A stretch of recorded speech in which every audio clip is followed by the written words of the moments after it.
mon refuge et ma forteresse. Pour que Dieu soit ton refuge, pour que Dieu soit ta forteresse, il faut que tu fasses quoi? Que tu demeures. Amen. Il faut que tu demeures. Amen. Celui qui transite ne peut pas bénéficier, ne peut pas jouir de ce genre de choses. Celui qui transite ne peut pas expérimenter ce genre de choses. Celui qui demeure sous l'abri du Très-Haut, demeure.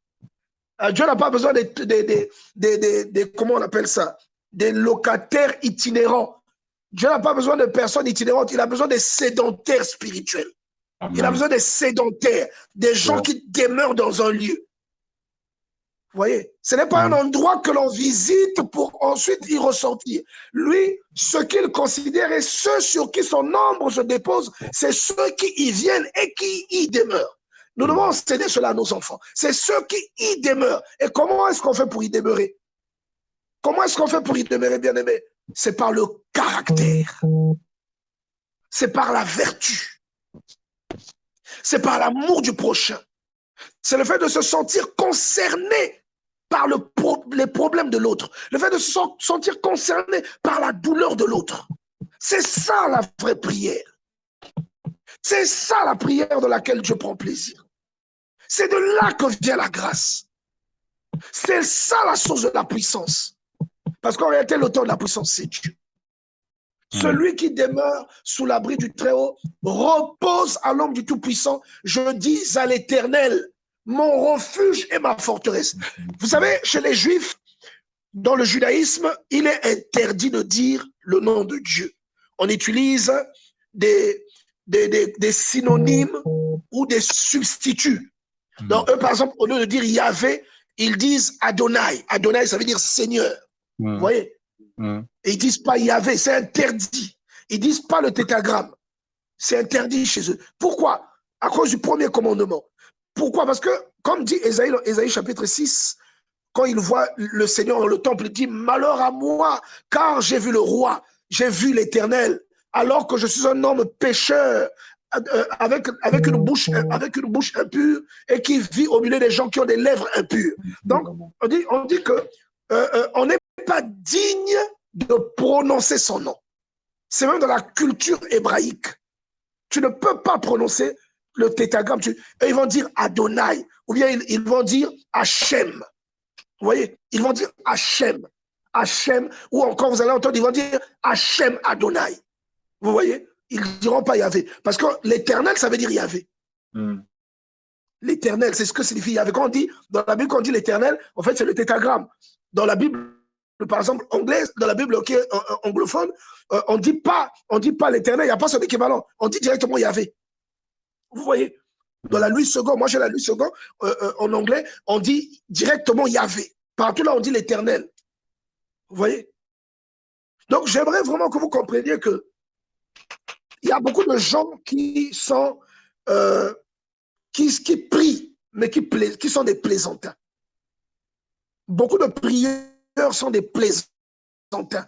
Et là, ça me fait penser à Jean chapitre 4. Quand Jésus dit à la femme samaritaine, vous ne connaissez pas ce que vous adorez. Parce que la femme samaritaine lui dit que non, vous vous dites ça à Jérusalem, alors que nos ancêtres ont adoré sur cette montagne. Jésus lui dit, l'heure vient où ce n'est ni sur cette montagne ni à Jérusalem que vous adorez Dieu. Vous ne connaissez pas ce que vous adorez. Et pour rendre un culte agréable à Dieu, il faut connaître Dieu. Il faut découvrir Dieu. Il faut l'expérimenter. Il faut l'expérimenter. Et pour l'expérimenter, il faut demeurer. D'abord, il faut accéder. Psaume 15. Oh, Éternel, qui montera sur ta montagne sainte? C'est-à-dire qui pourra arriver jusqu'au lieu où Dieu se trouve.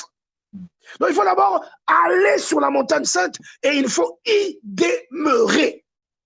Et quand vous y demeurez, qu'est-ce qui se passe? La Bible dit qu'il y a une ombre qui vient au-dessus de vous. Rappelez-vous de cette parole de Luc.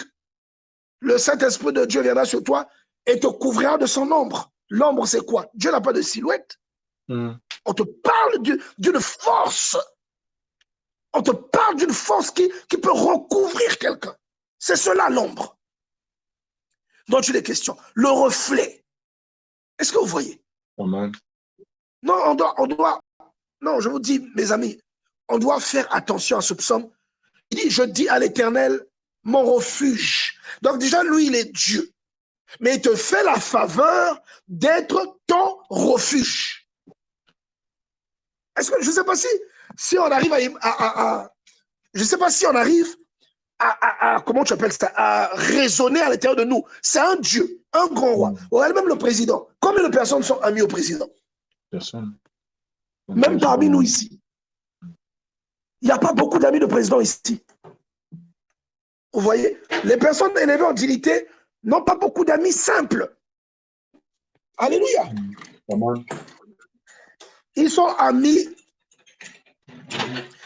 amis aux gens qui sont autant élevés en dignité qu'eux, sinon à leurs collaborateurs immédiats.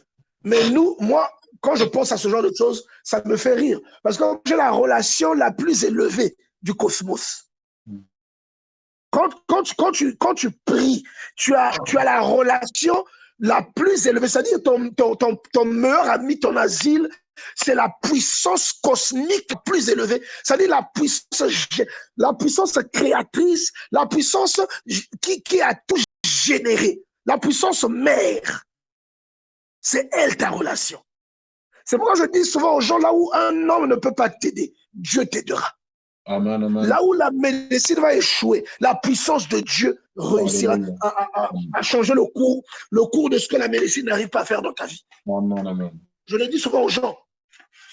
Vous voyez, et celui qui prie, qui comprend ces choses, mène une vie extraordinaire, vit une série d'événements inédits, d'événements que les gens ont du mal à expliquer. Ce sont des choses incohérentes.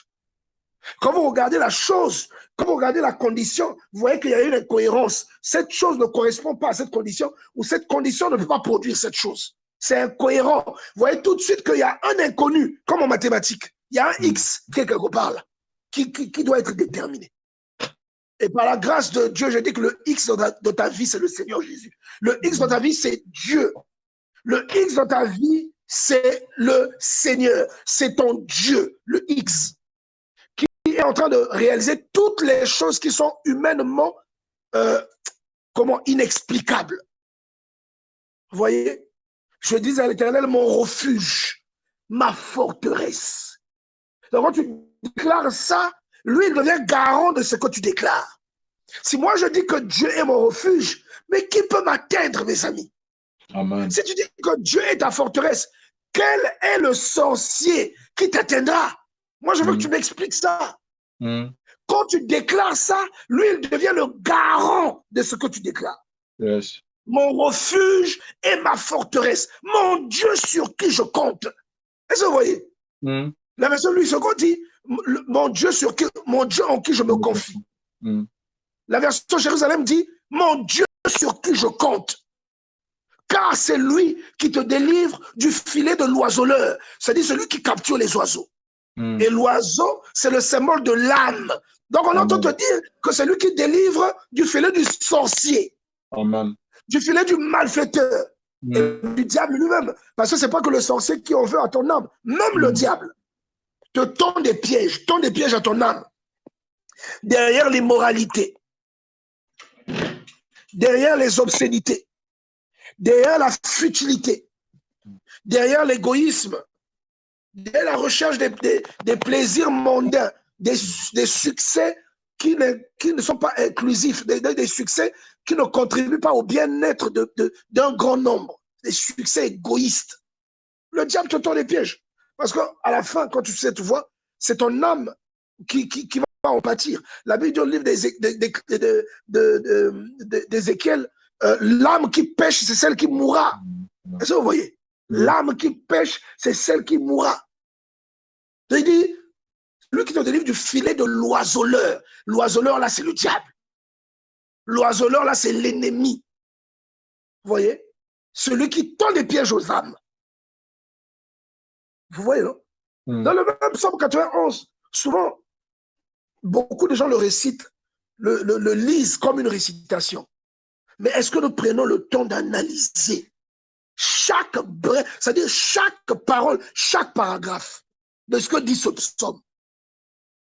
Je dis à l'Éternel, mon refuge et ma forteresse, mon Dieu sur qui je compte. Dans moi, de ma vie, la première personne sur qui je compte, c'est Dieu.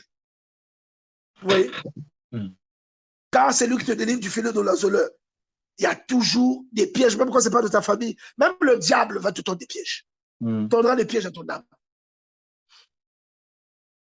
Il te délivre de la peste et de ses ravages. On dit la peste, mais on parle là de toute forme de maladie, toute forme de pathologie que Dieu t'évite.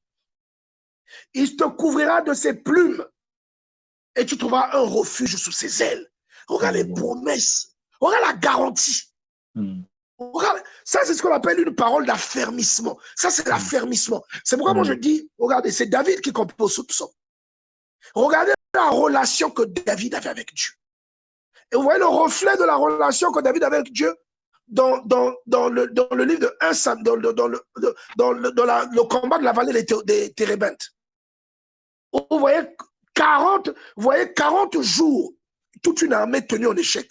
40 jours. Où étaient passés les tireurs d'élite?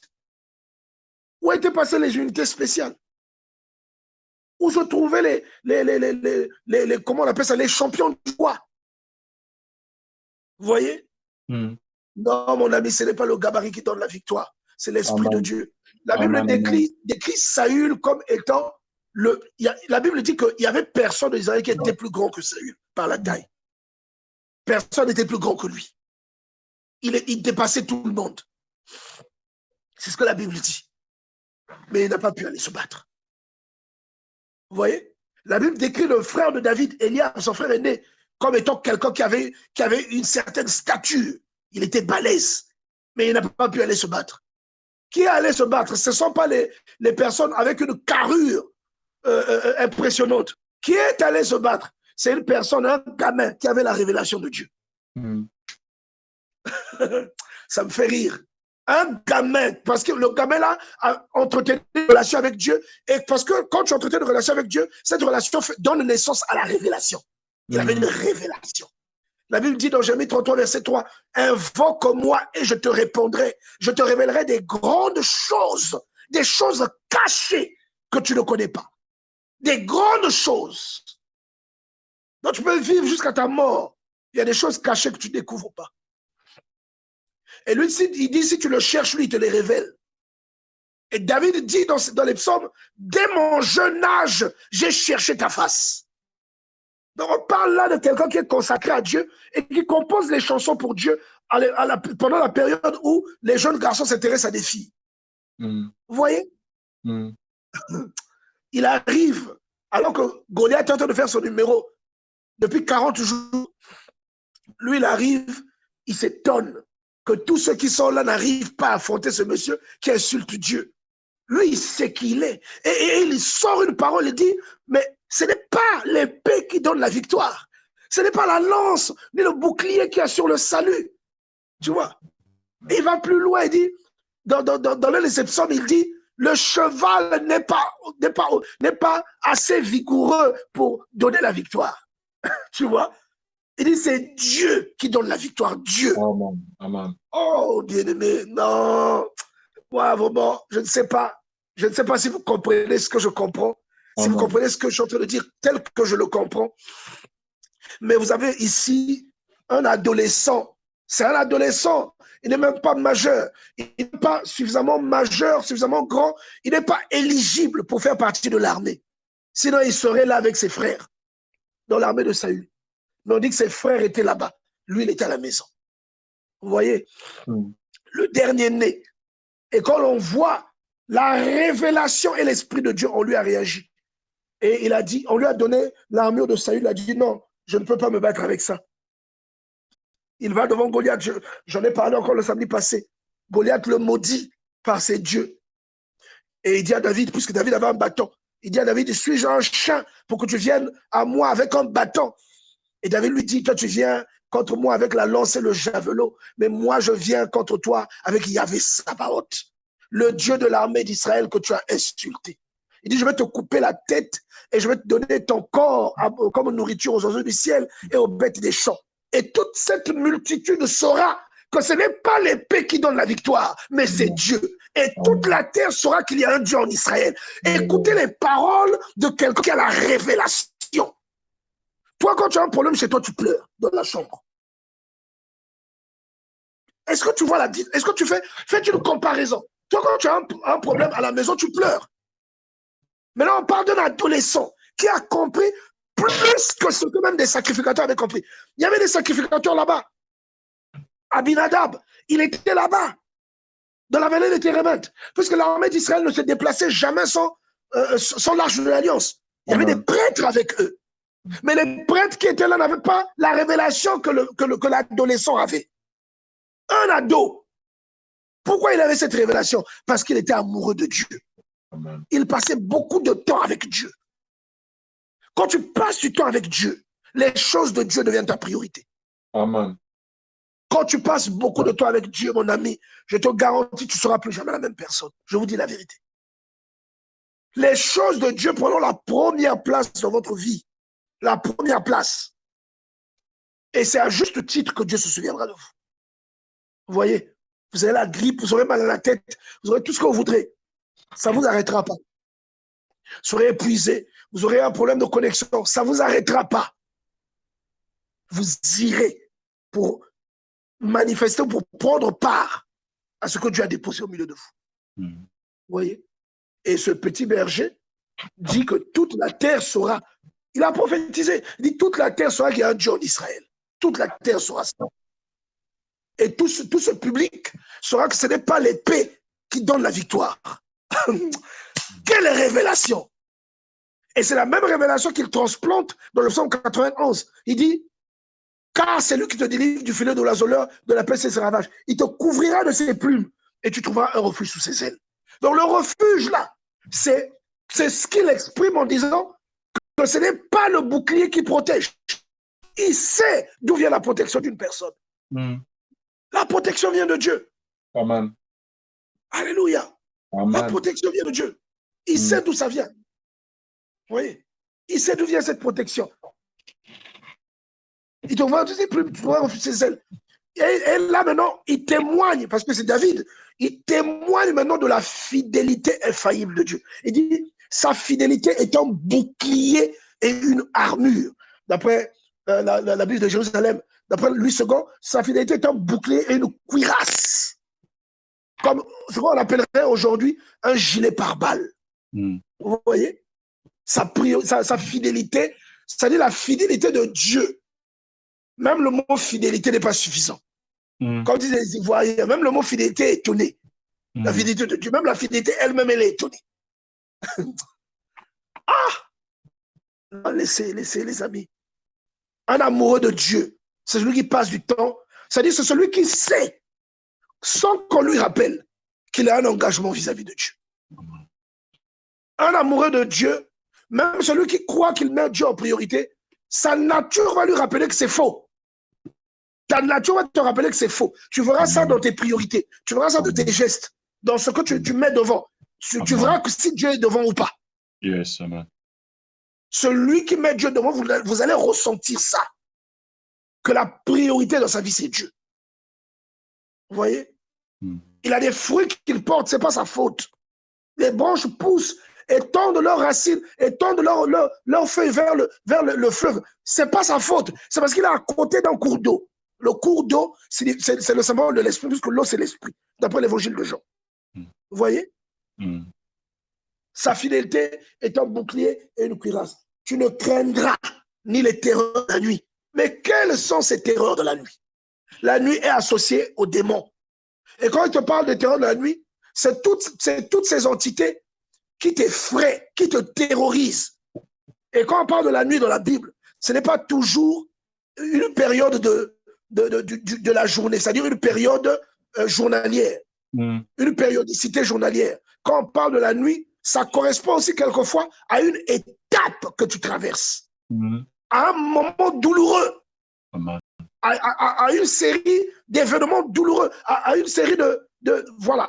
Vous comprenez ce que je veux dire? C'est quand tout est sombre. Ça peut être parfois le chômage, ça peut être parfois la stérilité, ça peut être parfois l'indigence. Il y a quelque chose qui vient. C'est ça la nuit, la nuit. C'est pour ça que je vous parle souvent de Jacob qui lutte avec Dieu pendant la nuit. Vous voyez déjà que c'est incohérent parce qu'un être humain ne peut pas lutter avec Dieu.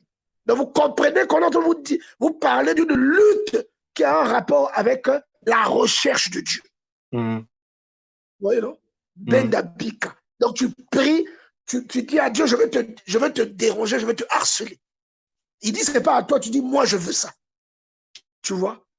Et vers le matin, on dit que l'ange a dit, laisse-moi partir car l'aurore arrive. Tu vois? Là, c'est maintenant quand la grâce ou l'exaucement est à portée de main. Et il dit, bénis-moi. Toi, tu as déjà vu quelqu'un qui se bat avec quelqu'un, après il dit à la personne de le bénir. C'est quelle incohérence, ça? Voilà. Et donc, si tu lis ça comme un roman, tu vas trouver que c'est incohérent. Mais si tu as le coup d'œil, tu verras que c'est quelque chose de profond. C'est comme quelqu'un qui harcèle Dieu pour quelque chose. Seigneur, moi, à tout prix, je veux ça. Tu jeûnes, tu pries, tu fais ceci, tu reviens la nuit, tu vas jeûner, tu t'abstiens, tu fais tout ça. Et à un moment, Dieu, il dit, bon, je te donne ça. Tu vois? C'est comme ce que vous voyez dans le livre de Romains, chapitre 20. Lorsque vous voyez Ézéchias tomber malade, l'ainsi dit, le Seigneur tombe, on dit que tu vas mourir. Mais Ézéchias se tourne pendant un court instant. La Bible dit qu'il s'est tourné, il a dit à Dieu, ah, Seigneur, moi j'ai fait ce qui te plaît, contrairement à mon père et à son père avant lui. J'ai marché dans ta voie. J'ai fait ci, j'ai fait ça. Mais pourquoi est-ce que tu permets, pourquoi tu veux me faire mourir? Et Ézéchiel a pleuré. La Bible dit qu'Ésaïe n'était même pas encore sorti de la cour extérieure du palais, que Dieu lui a dit, retourne là-bas, va dire à Ézéchiel, je lui ajoute 15 ans, il ne meurt plus. Donc même Amen. la bataille, le genre de bataille comme de Jacob là, vous voyez que ça peut même durer, ça peut durer des mois, ça peut durer des années, ça peut aussi durer un instant, dépendant de l'intensité qui est dans votre cœur, Mhm. au moment où vous êtes avec votre Dieu, où vous faites votre prière. Vous voyez? Donc il dit là, sa fidélité est un bouclier et une cuirasse. Tu ne crains les terreurs de la nuit, ni la flèche qui vole du jour. C'est-à-dire que tout ce qui est physique ne peut pas t'atteindre, tout ce qui est spirituel ne peut pas t'atteindre. Amen. Même quand tu es dans une mauvaise période, parce que ce n'est pas parce que tu pries que tu ne passeras pas des mauvaises périodes. Même David, l'homme selon le cœur de Dieu, il dit, quand je marche dans la vallée de l'homme de la mort, je ne crains aucun mal car tu es avec moi. Donc même Amen. lui, l'homme selon le cœur de Dieu, il avait des périodes où il marchait dans la vallée de Baca. Il y avait des périodes où il marchait dans la vallée de l'ombre de la mort. Il y avait des périodes comme ça. Mais toi, dès que ton pied seulement, la plante de ton pied touche l'homme de la mort, tu commences à dire Dieu ne t'aime pas. Toi, tu es David, tu es Mhm. Abraham, tu commences à dire Dieu ne t'aime pas. Je ne prierai plus. Il y aura toujours quelqu'un qui priera Dieu, même si toi tu refuses. Tu vois, la Bible dit si vous taisez, je vous le dis, si eux se taisent, les pierres chanteront. Donc Amen. il y aura toujours quelqu'un qui va Mhm. glorifier Dieu si toi tu te tais. Tu vois, si tu es frustré que tu ne comprends pas ce qui t'arrive. Tu ne craindras les terreurs de la nuit, la flèche qui vole du jour, parce qui marche de l'éternel, la contagion qui frappe en plein midi. Que 1000 tombent à ton côté, 10 000 à ta droite, tu ne seras pas atteint. C'est pour dire que ton destin ne sera pas commun. Tu ne Amen. subiras pas le Amen. sort de tout le monde. Amen. Rappelez-vous de Amen. Nombres chapitre 23. Que ma Mhm. mort soit comme la leur. Oh, que je meure de la mort des justes. C'est-à-dire le juste a une façon de mourir. Même quand on Mhm. lui a coupé la tête, son sort n'est pas comme le sort du méchant. Je ne sais pas Mhm. si tu comprends cette partie. Mhm. Mhm. Bien Amen. aimé, rappelez-vous des paroles de Balaam. Lorsqu'il se trouve devant Israël, Balak lui a dit maudit. Il dit, oh Seigneur, Mhm. que je Mhm. meure de la même mort que la leur, que je meure de la mort des justes. C'est-à-dire qu'il y a un sort sous l'abri secret du Très-Haut. Quel que soit, regardez, c'est comme je vous dis souvent, dans votre épreuve, il y a deux genres. En fait, cette épreuve, on peut même dire qu'il y a deux poids, deux mesures dans cette épreuve parce que une personne qui est consacrée et qui recherche vraiment la face de Dieu, vous allez remarquer que cette personne a la même difficulté qu'elle. Mais vous avez l'impression qu'elle est heureuse. C'est Mhm. comme si cette difficulté ne l'affecte pas comme elle vous affecte vous. Vous voyez? C'est à Mhm. cause de la confiance aveugle que cette personne a, à cause de la révélation qu'elle a de Dieu. Vous voyez? Voilà pourquoi la dernière fois je vous disais, il y a chômeur et chômeur, il y a stérile et stérile, il y a célibataire et célibataire. C'est-à-dire, il y en a, ta situation va te faire du mal. Tu vas pleurer, tu vas même te détester. Mais il y en a, ça va être comme une source d'énergie. c'est comme une source qui va faire que la personne là doit prier tout le temps et glorifier son Dieu. Pourquoi? Parce qu'elle a une révélation qui se trouve dans les épîtres de Paul que les gens qui ne lisent pas la Bible ne connaissent pas. L'apôtre Paul explique, il donne son propre exemple en disant que lorsqu'il a des problèmes, c'est là où il est heureux. Parce qu'il sait que bientôt Dieu va s'illustrer. Vous voyez? Mais la plupart des chrétiens aujourd'hui, parce que beaucoup ne lisent pas la Bible, quand il y a des problèmes, on commence à dire, Seigneur, pourquoi tu m'abandonnes? Qui t'a dit qu'il t'a abandonné? Qui t'a dit? Peut-être que c'est l'ascenseur qui va te conduire là où il veut que tu ailles. Vous voyez? Il dit, aucun malheur t'arrivera, aucun fléau n'approchera ta tente, car il ordonnera à ses anges de te garder dans toutes tes voies. Le ministère des anges, et la Bible on parle encore dans le livre de Hébreux, le ministère des anges, il y a des choses qui vous sont évitées seulement parce que vous êtes sous l'abri secret du Très-Haut. C'est-à-dire le fait de demeurer là est une garantie qui s'étend sur votre vie. Vous voyez? C'est une garantie. Je me rappellerai toujours, il y a plein d'exemples comme ça, où Dieu vous garantit une protection et il vous permet de voir qu'il vous a protégé. Vous voyez? Il vous permet de le voir. J'ai beaucoup d'exemples comme ça que je peux donner, que Dieu nous aide. Il y avait des exemples très personnels. Vous voyez? Vous voyez quelque chose se produire et Dieu vous démontre qu'en fait, cette chose-là aurait tué. Que cette chose-là, vous auriez dû la prendre de plein fouet. Je me rappelle toujours, quand j'étais à l'université, ce jour-là, je partais à la prière. Et quand je suis sorti de ma chambre, j'ai regardé l'heure. La prière a commencé à 14h30. Je me suis dit, il est 14h pile, il faut que je parte. J'ai regardé l'heure, je suis sorti. Mais avant d'atteindre le portail, je me suis de nouveau arrêté. J'ai fait des pas en arrière. J'ai regardé à travers la fenêtre l'heure que j'avais déjà vue. Ça m'a sauvé la vie. Pourquoi? Parce que les pas que j'ai fait en arrière ont fait que lorsque finalement je suis parti atteindre le portail, au moment où j'ai touché le portail, j'ai entendu un bruit. C'était le bruit des personnes projetées contre le portail et d'un bus qui avait raflé le portail et raflé tous ceux qui étaient là debout le long de la clôture. Et si je n'avais pas fait demi-tour, si je n'avais pas fait 3 pas en arrière pour regarder l'heure, j'aurais été de ceux-là. Le bus l'aurait pris de plein fouet. Vous voyez? Amen. Qui m'a protégé? Qui m'a poussé à regarder l'heure que j'avais déjà regardée?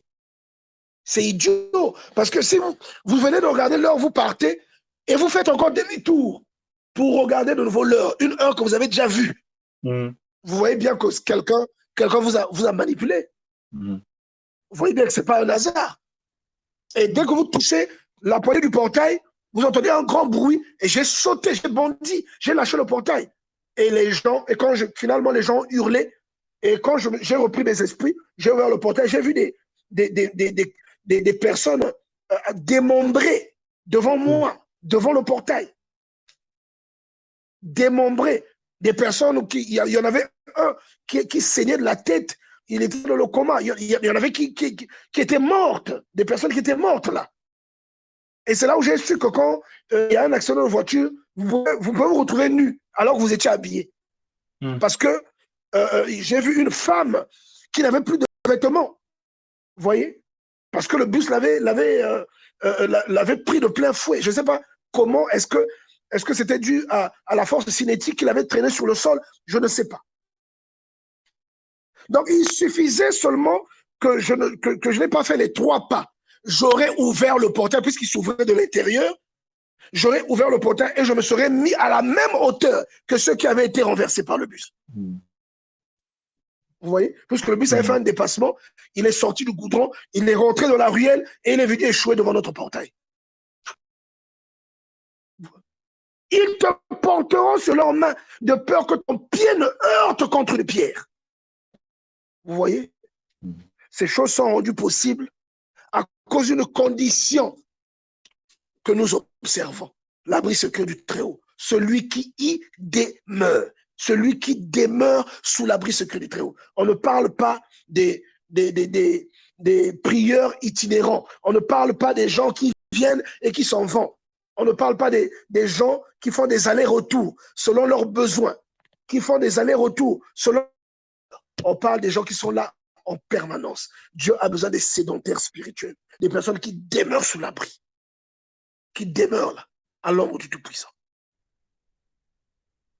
Ils te porteront sur leurs mains, de peur ton pied d'autre contre une pierre. Tu marcheras sur le lion et sur la spique. La vipère. Ça veut dire quoi?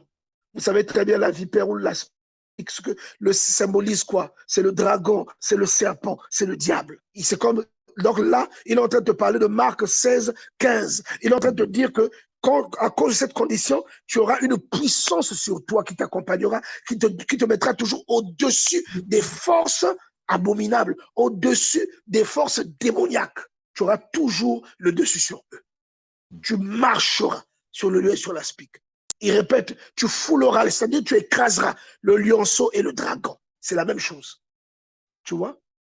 Et là maintenant, c'est Dieu c'est Dieu maintenant qui rend témoignage de toi. Il dit, puisqu'il m'aime, je le délivrerai. Il dit que parce que tu aimes Dieu, Dieu te délivrera. Amen. Alléluia. Amen. Parce que tu l'aimes. Il dit, là c'est Dieu qui parle. Il y a même d'autres versions. Jérusalem dit, puisqu'il m'aime, dit le Seigneur, je le délivrerai. Mais lui, second dit seulement, puisqu'il m'aime, je le délivrerai. Je le protégerai puisqu'il connaît mon nom. Alléluia. On ne parle pas de celui qui sait que, de celui qui a lu Exode 3, verset 14. On ne parle pas de celui-là. Quand on dit il connaît mon nom, c'est un vécu. C'est une logique que la personne instaure dans sa vie. Tu vois? C'est un mode de vie. Oh, mon ami, que je meure de la mort des justes. Alléluia. Il dit, puisqu'il m'aime, je le délivrerai. Je le protégerai puisqu'il connaît mon nom. Il a l'obligation. C'est-à-dire qu'il s'est engagé. Il est obligé de le faire parce que tu l'aimes. Tu vois? Il a le devoir de le faire. Je le protégerai puisqu'il connaît mon nom. Il m'invoquerait et je lui répondrai. Il y a des gens qui invoquent Dieu. Jamais Dieu ne les répond. Ils cherchent Dieu dans les jeunes. Saül a dit ça à Samuel, non? Quand il est allé auprès de la sorcière d'Endor. Il dit, j'ai cherché Dieu dans les prières. Il ne m'a répondu ni par les prophètes, ni par les songes. Il y a des gens qui prient, Dieu ne leur répond jamais. Même une prédication que tu écoutes ne te répond pas. Tu vois? Il y a des gens comme ça. Mais lui, il dit, puisqu'il m'aime, je le délivrerai. C'est quoi aimer Dieu? Aimer Dieu, c'est savoir que nous avons prié à tel moment. On n'a pas besoin de te rappeler ça. Aimer Dieu, c'est savoir que voilà, nous avons été... Dieu voit toutes ces choses. Et toutes ces choses donnent un indice du genre d'intérêt que nous portons pour les choses de Dieu. Du sérieux que nous donnons à la place que Dieu nous a donné, au lieu où Dieu nous a établis. Vous voyez? Parce que la communion fraternelle est rendue possible comment? À cause de vous tous qui êtes là. Elle est rendue possible. Vous voyez? Ça veut dire que le fait que quelqu'un soit là, ça devient une bénédiction. Parce que la Bible dit que il est bon pour les frères de demeurer ensemble. Plus loin, le Seigneur dit, c'est comme la rosée de l'Hermont, c'est là où le Seigneur déverse sa bénédiction. Amen. Donc une personne qui vient partager avec les autres devient une bénédiction. Mais il y en a qui sous-estiment ce rôle. Tu vois? Puisqu'il m'aime, je le délivrerai, je le protégerai puisqu'il connaît mon nom. Et il m'invoquerait, je lui répondrai. Il dit, je serai avec lui dans la détresse. Amen. Donc ceux qui se moquent de toi parce que tu es dans la détresse, ils n'ont rien compris. Ils n'ont pas lu le psaume 91. Ceux qui se moquent de toi parce qu'il te manque quelque chose aujourd'hui, ils n'ont rien compris à Dieu. Ceux qui se moquent de toi parce que aujourd'hui, lui, il a quelque chose que toi, tu n'as pas, ils n'ont rien compris à Dieu. Ils n'ont rien compris de Dieu. Vous voyez? La Bible dit, je serai avec lui dans la détresse. Ça veut dire que la détresse va arriver tôt ou tard. Elle peut arriver. Si elle arrive, ne pense pas que Dieu n'est pas là. Si elle arrive, sache qu'il est là avec toi. C'est comme j'ai l'habitude de dire. Lorsque les frères de Joseph ont décidé de vendre Joseph, ils l'ont dépouillé de sa tunique, ils l'ont jeté dans un puits où il n'y avait pas d'eau.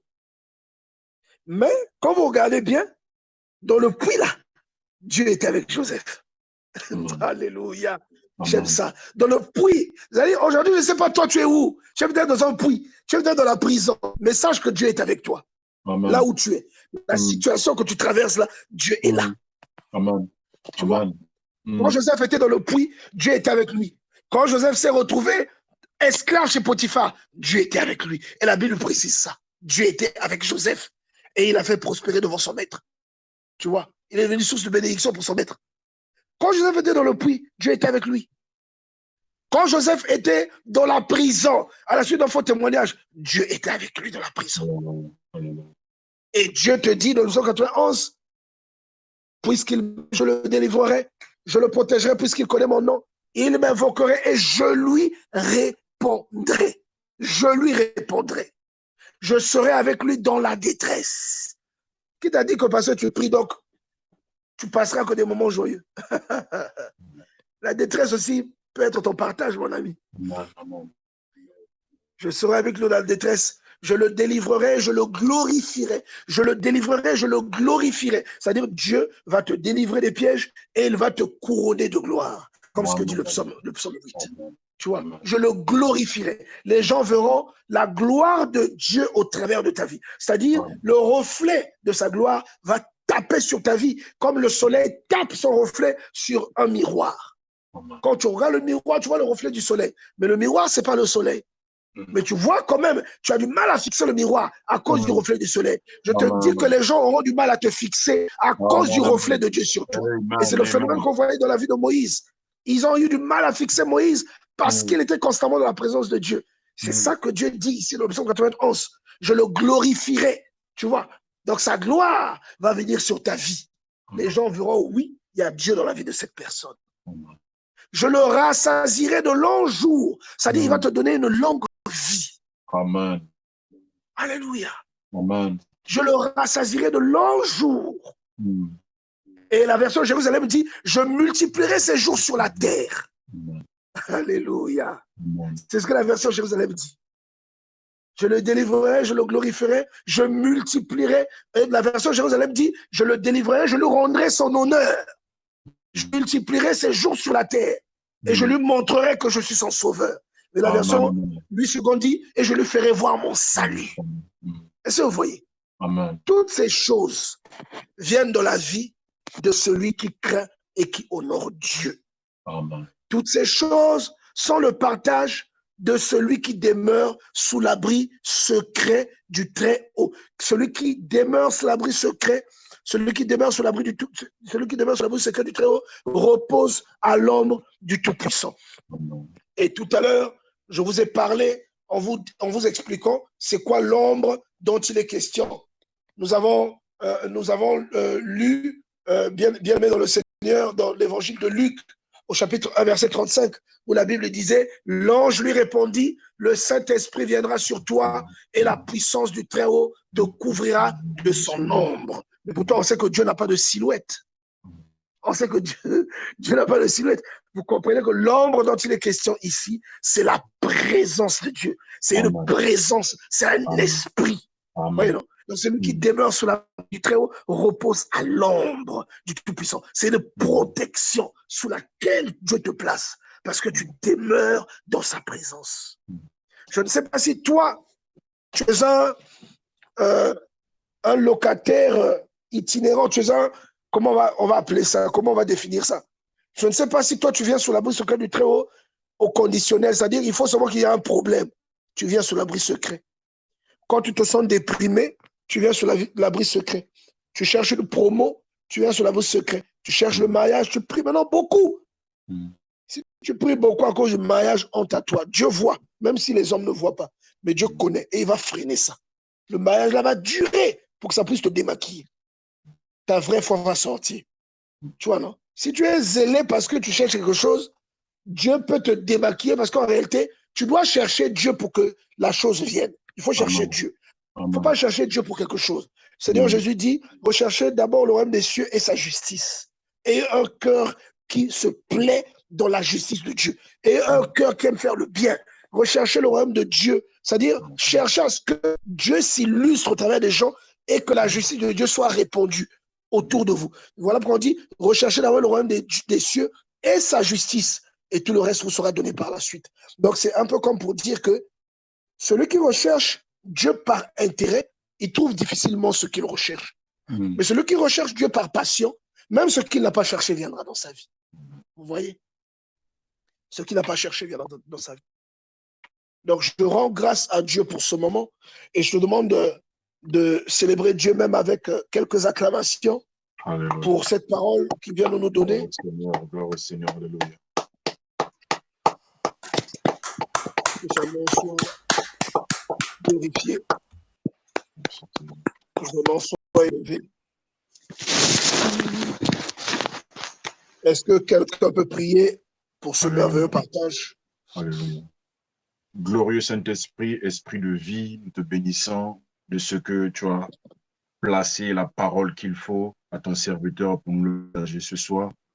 Nous sommes infiniment reconnaissants, Seigneur, de ce que tu nous as rappelé. Le but, ce n'est pas de passer temporellement, mais c'est d'être là permanent, Seigneur, de ta présence.